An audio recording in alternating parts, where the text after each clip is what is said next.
ഇപ്പോൾ നാം ശ്രവിച്ചുകൊണ്ടിരിക്കുന്നത് morning voice എന്ന ആത്മീയ ശുശ്രൂഷയാണ്. ഇന്ന് ദൈവവചനത്തിൽ നിന്നും കർത്താവിന്റെ ദാസൻ MG രാജൻ ആസാം ധ്യാന ചിന്തകൾ പങ്കുവയ്ക്കുന്നു.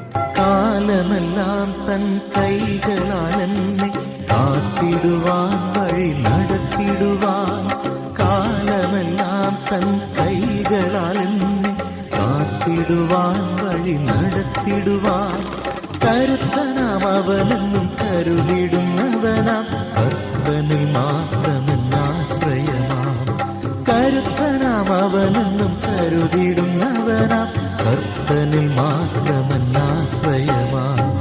കർത്താവിൽ എപ്പോഴും സന്തോഷിക്കും ഞാൻ ക്രിസ്തീയ ജീവിതയാത്രയതിൽ, കണ്ണീരിൻ വേളയിൽ കഷ്ടങ്ങളേറെയും വരികിലും അവനിൽ ഞാൻ സന്തോഷിക്കും, കണ്ണീരിൻ വേളയിൽ കഷ്ടങ്ങളേറെയും വരികിലും അവനിൽ ഞാൻ സന്തോഷിക്കും. ദൈവതിരുനാമം മഹത്വപ്പെടുവാനായിട്ടിടയാകട്ടെ. മലാക്കി പ്രവാചക പുസ്തക പഠനത്തിലേക്ക് കേൾവിക്കാരായ എല്ലാ പ്രിയപ്പെട്ടവരെയും ദൈവനാമത്തിൽ സ്വാഗതം ചെയ്യുകയാണ്. 1-ാം അധ്യായം 10-ാമത്തെ വാക്യം ഞാൻ വായിക്കുമ്പോൾ ദയവായി വളരെ നിങ്ങൾ ശ്രദ്ധിക്കണം എന്ന് ഓർമ്മിപ്പിക്കുക. നിങ്ങൾ എൻ്റെ യാഗപീഠത്തിന്മേൽ വെറുതെ തീ കത്തിക്കാതിരിക്കേണ്ടതിന് നിങ്ങളിൽ ആരെങ്കിലും വാതിൽ അടച്ചു കളഞ്ഞാൽ കൊള്ളായിരുന്നു. എനിക്ക് നിങ്ങളിൽ പ്രസാദമില്ല എന്ന് സൈന്യങ്ങളുടെ യഹോവ അരുളിച്ചെയ്യുന്നു. നിങ്ങളുടെ കയ്യിൽ നിന്ന് ഞാൻ വഴിപാട് കൈക്കൊള്ളുകയുമില്ല. മലാക്കി പ്രവാചകൻ ദൈവാത്മാവിൻ്റെ നിറവിൽ എഴുതി വച്ചിരിക്കുന്ന ഈ വാക്യങ്ങളൊക്കെ വായിക്കുമ്പോൾ വാസ്തവത്തിൽ നമുക്കൊരു ഭയം ഉള്ളിൽ തോന്നാറില്ലേ? നിശ്ചയമായിട്ടും തോന്നാറുണ്ട്. 10-ാം വാക്യത്തിൽ ഇവിടെ യാഗമർപ്പിക്കേണ്ടതിനായിട്ട് ധാരാളം ആളുകൾ ദൈവത്തിൻ്റെ ആലയത്തിലേക്ക് വരികയാണ്. ആ ആലയം തുറന്നു വച്ചിരിക്കുന്നതായിട്ടാണ് നാം ഇവിടെ കാണുന്നത്. ആലയത്തിൽ യാഗവസ്തുവുമായി വരുന്ന ധാരാളം ആളുകൾ. അപ്പോൾ അവിടെ യാഗപീഠത്തിന്മേൽ യാഗവസ്തുവിനെ അവർ അർപ്പിക്കുകയും ആ യാഗത്തെ ദൈവസന്നിധിയിൽ യാഗമായി അർപ്പിച്ച് എന്ന് പറഞ്ഞാൽ അതിനെ ദൈവത്തിന് സമ്പൂർണമായിട്ട് ഈ കൊണ്ടുവന്ന ആളുകൾ ഉത്സാഹത്തോടെ താല്പര്യത്തോടെ സന്തോഷത്തോടെ യാഗപീഠത്തിന്മേൽ വെച്ച് ദഹിപ്പിക്കുക. പിന്നെ അവിടെ ആളുകളുണ്ട്, തുറന്നു വച്ചിരിക്കുന്ന ആലയമുണ്ട്, യാഗപീഠമുണ്ട്, യാഗപീഠത്തിന്മേൽ ബലിവസ്തുക്കളുണ്ട്. ആ യാഗപീഠത്തിൽ അതിനെ യാഗമായി ദൈവത്തിന് അർപ്പിച്ച് അതിനെ ദഹിപ്പിക്കുമ്പോൾ അത് നോക്കി നിൽക്കുന്ന ഒരു ദൈവം സ്വർഗത്തിൽ, ആ ദൈവം മനുഷ്യരോട് അഥവാ അർപ്പിക്കുന്ന ഈ പ്രിയപ്പെട്ടവരുടെ ഈ യാഗാർപ്പണം കണ്ടിട്ട് ദൈവം 2 കാര്യങ്ങളെ അവിടെ പറയുകയാണ്. ഒന്ന്, നിങ്ങൾ യാഗപീഠത്തിന്മേൽ വെറുതെ തീ കത്തിക്കുന്നു. 2, അങ്ങനെ ഈ യാഗം അർപ്പിക്കുന്ന നിങ്ങളുടെ ഈ യാഗത്തിൽ എനിക്ക് പ്രസാദമില്ല. അപ്പോൾ 1, നിങ്ങൾ വെറുതെ തീ കത്തിക്കുന്നു.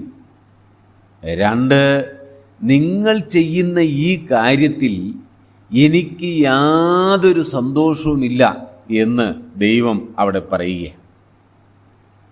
അപ്പോൾ നിങ്ങൾ വെറുതെ തീ കത്തിക്കുന്നു, അപ്പോൾ അവിടെ തീ കത്തിക്കൊണ്ടേയിരിക്കുകയാണ്. അപ്പോൾ അവിടെ തീ കത്തിക്കാതിരിക്കേണ്ടതിനായിട്ടൊരു കാര്യം നിങ്ങൾ ചെയ്താൽ നല്ലതാണ് എന്ന് ദൈവം ഈ ജനത്തിന് ബുദ്ധി ഉപദേശിക്കുക. എന്താ? ഈ ആലയത്തിൻ്റെ വാതിൽ ആരെങ്കിലും ഒന്നങ്ങ് അടച്ചു കളഞ്ഞാൽ കൊള്ളായിരുന്നു. അപ്പോൾ ഇത് ഒന്ന് അടച്ചു കളഞ്ഞിരുന്നെങ്കിൽ, ഒന്ന് അടച്ചു വച്ചിരുന്നെങ്കിൽ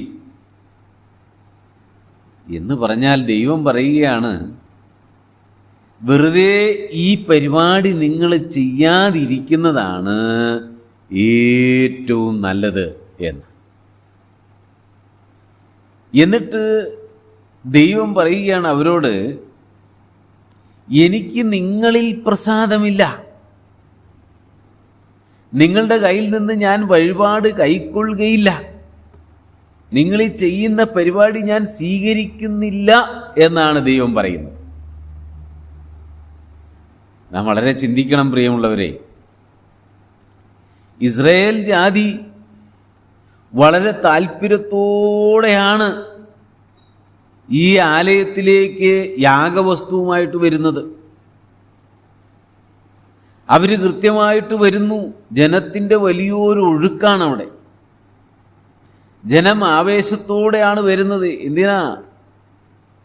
ദൈവത്തിന് യാഗമർപ്പിക്കണം, യാഗമർപ്പിക്കണം, യാഗമർപ്പിക്കണം, ആരാധിക്കണം, ദൈവത്തെ സ്തുതിക്കണം, ദൈവത്തിന് മഹത്വം കരേറ്റണം. അതിനുള്ള ആവേശത്തോടെ, ആഗ്രഹത്തോടെ ജനമിങ്ങ് ഒഴുകിയെത്തുകയാണ്. ഈ യാഗപീഠത്തിലെ തീ ഞാൻ വിചാരിക്കുന്നു അതിങ്ങനെ കത്തിക്കൊണ്ടേയിരിക്കുകയാണ്.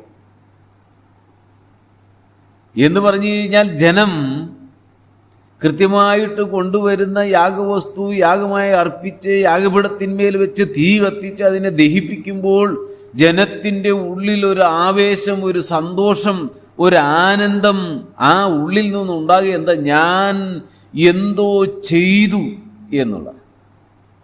ഇനി ഈ അർപ്പിക്കുന്ന ഈ യാഗവസ്തുവിനെ കുറിച്ച് നാം 8-ാം വാക്യത്തിൽ ശ്രദ്ധിച്ചതാണ്. അതിനെക്കുറിച്ച് നമ്മൾ പഠിച്ചതാണ്.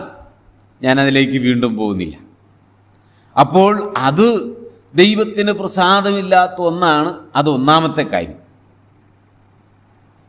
അപ്പോൾ കൊണ്ടുവരുന്ന യാഗവസ്തുവിൽ ദൈവത്തിന് പ്രസാദമില്ല എന്ന് പറഞ്ഞാൽ ദൈവം പ്രസാദിക്കുന്ന വിധത്തിലുള്ള യാഗവസ്തുവിനെ അല്ല ഇപ്പോൾ ആളുകൾ കൊണ്ടുവരുന്നത്.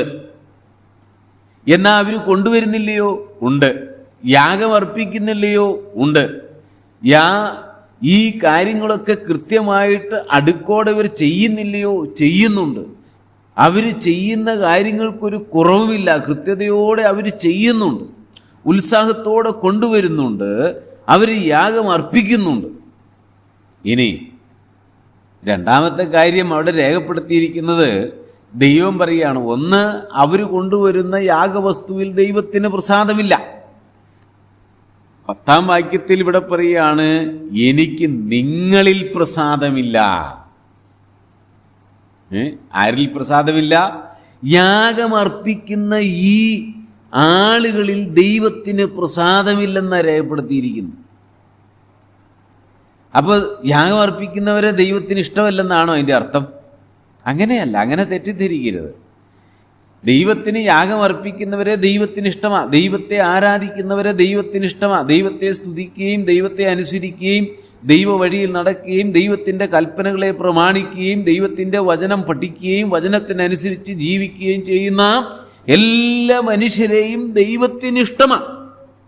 പക്ഷേ ഇവിടെ രേഖപ്പെടുത്തിയിരിക്കുന്നു, എനിക്ക് നിങ്ങളിൽ പ്രസാദമില്ല എന്ന് പറഞ്ഞു കഴിഞ്ഞാൽ, പ്രിയമുള്ളവരെ, അതിൻ്റെ കാരണം ദൈവത്തിന് പ്രസാദമുള്ള പ്രവൃത്തികളല്ല ഇവർ ചെയ്യുന്നത് എന്നുള്ളതാണ് അതിൻ്റെ അർത്ഥം. അപ്പോൾ യാഗപീഠമുണ്ട്, തീ കത്തുന്നുണ്ട്, യാഗവസ്തുവിനെ ദഹിപ്പിക്കുന്നുണ്ട്, ആലയം തുറന്നു വെച്ച് സകല പരിപാടികളും അവർ നടത്തുന്നുണ്ട്. എന്നാൽ ദൈവം പറയുകയാണ്, നീ ആ വാതിലൊന്ന് അടയ്ക്കണം. നിന്റെ കാര്യപരിപാടിയിൽ, നീ ചെയ്യുന്ന കാര്യത്തിൽ പ്രയോജനമില്ലാത്ത അല്ലെങ്കിൽ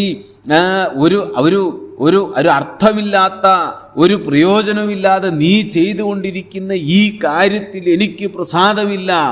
നീ അർപ്പിക്കുന്ന ഈ കാര്യം ഞാൻ കൈക്കൊള്ളുന്നില്ല. നിന്റെ വഴിപാട് ഞാൻ സ്വീകരിക്കുകയല്ല. അതിന് കാരണമുണ്ട്. എന്താ കാരണം? എനിക്ക് നിങ്ങളിൽ പ്രസാദമില്ല എന്നുള്ളതാണ്. ഈ അർപ്പിക്കുന്ന വ്യക്തിയിൽ ദൈവത്തിന് പ്രസാദമില്ല. കാരണം അദ്ദേഹത്തിൻ്റെ ജീവിതം, അദ്ദേഹത്തിൻ്റെ ഹൃദയം, അദ്ദേഹം ചെയ്യുന്ന കാര്യങ്ങൾ, അദ്ദേഹത്തിൻ്റെ സ്വഭാവം ദൈവപ്രസാദത്തിനൊത്തവണ്ണമല്ല എന്നുള്ളതാണ്.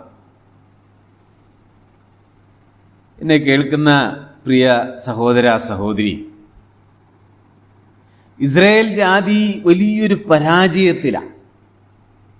ഈ നാളുകളിൽ കർത്താവിനെ ആരാധിക്കുകയും സ്തുതിക്കുകയും മഹത്വപ്പെടുത്തുകയും ചെയ്യുന്ന നമ്മെ സംബന്ധിച്ച് നാം ഒന്ന് ചിന്തിക്കുന്നത് വളരെ ഉത്തമമായിരിക്കും.